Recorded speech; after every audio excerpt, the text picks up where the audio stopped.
Shalom, shalom, shalom, shalom. Selamat pagi, terpujilah Tuhan kita yang hidup. Di pagi yang cerah ini kita patut bersyukur sebab dalam anugerahnya yang besar Dia telah memberikan kita satu hari lagi, tepat di hari Rabu tanggal 19 Mei tahun 2021.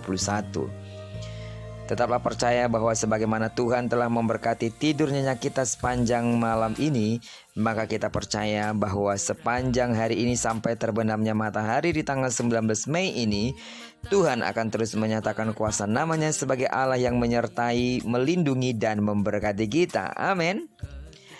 Saat ini sebelum kita lebih jauh melakukan aktivitas hari ini, seperti biasa mari kita sama-sama kembali meneduhkan hati kita untuk merenungkan firman Tuhan yang akan menjadi pedoman dan pelita hidup kita dalam menjalani hari-hari kita secara khusus hari ini.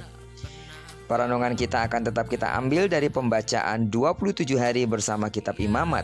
Dan hari ini kita telah masuk di hari yang ke-18. Itu artinya kita akan membaca kitab Imamat pasalnya yang ke-18 ayat pertama sampai dengan ayat yang ke-30.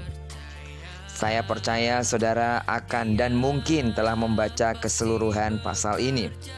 Kesetiaan saudara dalam mengikuti pembacaan Alkitab satu hari satu pasal ini akan membuat Anda semakin memahami dan mengenal Allah dengan benar. Amin.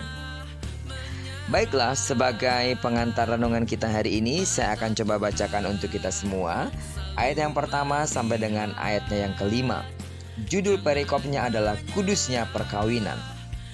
Tuhan berfirman kepada Musa, "Berbicaralah kepada orang Israel dan katakan kepada mereka, Akulah Tuhan Allahmu. Janganlah kamu berbuat seperti yang diperbuat orang di tanah Mesir, di mana kamu diam dahulu. Juga janganlah kamu berbuat seperti yang diperbuat orang di tanah Kanaan, kemana aku membawa kamu. Janganlah kamu hidup menurut kebiasaan mereka. Kamu harus lakukan peraturanku dan harus berpegang pada ketetapanku dengan hidup menurut semuanya itu. Akulah Tuhan Allahmu. Sesungguhnya kamu harus berpegang pada ketetapanku dan peraturanku. Orang yang melakukannya akan hidup karenanya. Akulah Tuhan." Berani tampil beda. Pernyataan ini sangat pas disematkan dalam tema renungan kita hari ini.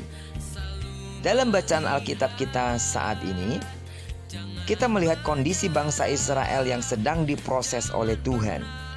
Ketika Tuhan berfirman kepada Musa saat itu, bangsa Israel sudah keluar dari perbudakan di tanah Mesir dan sedang menuju ke tanah Kanaan yang dijanjikan oleh Tuhan. Selama 430 tahun diperbudak di tanah Mesir, tentunya tanpa disadari, cukup banyak pengaruh Mesir yang diterima oleh bangsa Israel. Dan mungkin saja pengaruh-pengaruh tersebut sedikit demi sedikit masuk ke dalam pemikiran bangsa Israel, terutama dengan agama Mesir yang menganut sistem politeisme atau banyak dewa. Saat itu pula di tanah Kanaan, tanah yang dijanjikan Tuhan kepada bangsa Israel, juga telah diam bangsa-bangsa lain yang tidak mengenal Tuhan. Pada umumnya, mereka pun menyembah dewa seperti bangsa Mesir. Namun perbedaan utama antara bangsa-bangsa Kanaan dengan bangsa Mesir adalah sebagian besar bangsa di Kanaan hanyalah menyembah satu dewa utama saja, berbeda dengan bangsa Mesir yang menyembah banyak dewa. Hal ini dapat terlihat pada kisah bangsa Filistin yang menyembah dewa Dagon ataupun bangsa-bangsa lainnya yang menyembah dewa Baal. Dalam nats pasal kita hari ini, Tuhan sekali lagi menekankan bahwa Dialah Tuhan atas bangsa Israel. Penekanan ini menunjukkan bahwa Tuhan tidak ingin bangsa pilihannya mengikuti kesalahan bangsa-bangsa lain dengan menyembah dewa-dewa. Tuhan ingin bangsa Israel hanya menyembah Tuhan sebagai satu-satunya Tuhan. Tuhan ingin agar bangsa Israel sebagai bangsa pilihannya tampil beda dengan bangsa-bangsa lainnya.